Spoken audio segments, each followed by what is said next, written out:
We were in NOAA, which is north of New Zealand, south of Tonga. Boof! Instantly, most of my right-hand side was completely numb, gone. Well, I got interested in diving because I was failing at school. And when I was 11, I was watching Cousteau, Hans and Lottie Haas, and Mike Nelson from Sea Hunt on television. It was Mike Nelson who got me fired up with those amazing adventures. I can still see myself kneeling in front of that telly, going, that's for me. It was just a crazy dream. You know, could have said flying to the moon, but it was this lunatic dream about I'm going to be a diver somehow. And then I did a Ford apprenticeship down at Ford's at Dagenham, tool-making apprenticeship. That's where I learned to dive. And then finally, there I was at Portland Bill. You know, Easter 1969, standing there in a homemade wetsuit. It was me first dive. I was actually a diver. I didn't know anything about exploration or science or anything, but all I wanted to be was a flipping diver. And I was a diver, and I shall never forget it. When I'm asked the question, how many dives have you done? I don't know, it's many thousands of dives, because for a number of years, I was the director of the US Navy's scuba diving program there in Great Lakes Naval Training Center. So I was teaching recreational diving programs that were full of professional Navy divers. And I was running classes after classes after classes. One year, I've forgotten what year it was, I was one of Paddy's top producers, you know, because I was just banging out so many qualified divers. So yeah, I've had a very active diving life.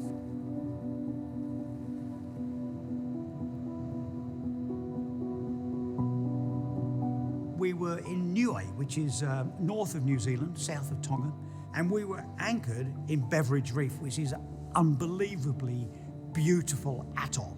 You know, there's the whole Pacific thumping out there, and you're in something as flat as the floor of this room. And I had to dive, shallow, easy dive, 25 meters, to be with sharks, to be filmed with them, to tell the story.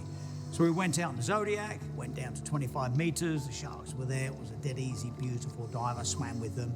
And the trick was for me to come up to 10 meters and wait for the media team to get ahead of me so they could film me coming into the boat.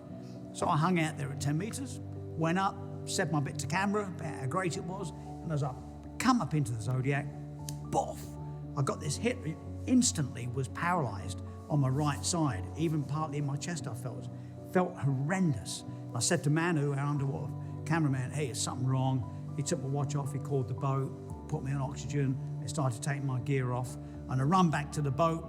You know, it was probably only 5 minutes, it felt a long time. I got onto the main boat, it gave me tons of water, aspirin. Our Hyperlite 1 was ready for me, and I was popped in it, and I was so happy to be in there. You know, it was just like, wow, I'm in, and I knew I was going to be looked after, but I was still worried what was actually going to happen to me. Not long into the treatment, you know, once I was at treatment depth, again on the O2 obviously, I started to feel good, and I could feel, and I still remember moving my foot around and my leg, and I could begin to feel my hand better, and I wasn't worried about my chest, and I was comfortable in there. You know, I was rolling around a bit, I was listening to what was going on. The great thing with it, you can hear everybody chatting. So I was listening to the treatment steps, which I'm familiar with anyway, but it was nice to hear them going properly. I didn't want to be in there telling them. And I felt good, but still worried. Obviously didn't dive for the rest of the expedition, but I did some surface work to be filmed and to finish the rest of the content. So that felt good. I got back to England, was diagnosed with a PFO, which is a hole in the heart. And you know, apparently we've all got holes in the heart, we're born with them, but most people, they heal up. But in mine, it didn't, which meant that air is escaping. I had no idea. So you see on the ultrasound when they're doing it, they inject and you give a big push and you can see like champagne running through. Horrendous feeling. So I got that fixed and I'm now back diving. So, but for some sensible diving, I'm lucky it was a sensible profile, and the Hyperlite 1 unit, I wouldn't be here today.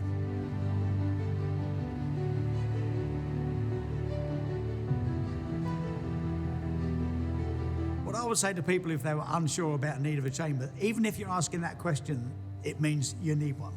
And the best thing to do, you know, when people think about a recompression tape, you think about an enormous, big, white metal unit. But there's these Hyperlites right here, Hyperlite 1. It rolls up into a couple of Pelican cases, And if the vessel you're on doesn't have its own chamber, or there isn't one very, very close by, then these are the way to go. Well, my experience with the PFO, this accident in Niue, really opened up my eyes. The benefit of diving conservatively is the thing. Having, a chamber on site, of course, and people that know how to use it. And it made me jump because I've been diving over 50 years. 1969 I started to dive. And without, much thought, I was doing quite aggressive dive profile. I was diving deep. I was making lots of repetitive dives. We often didn't have O2 on board, and we certainly didn't have a chamber on board.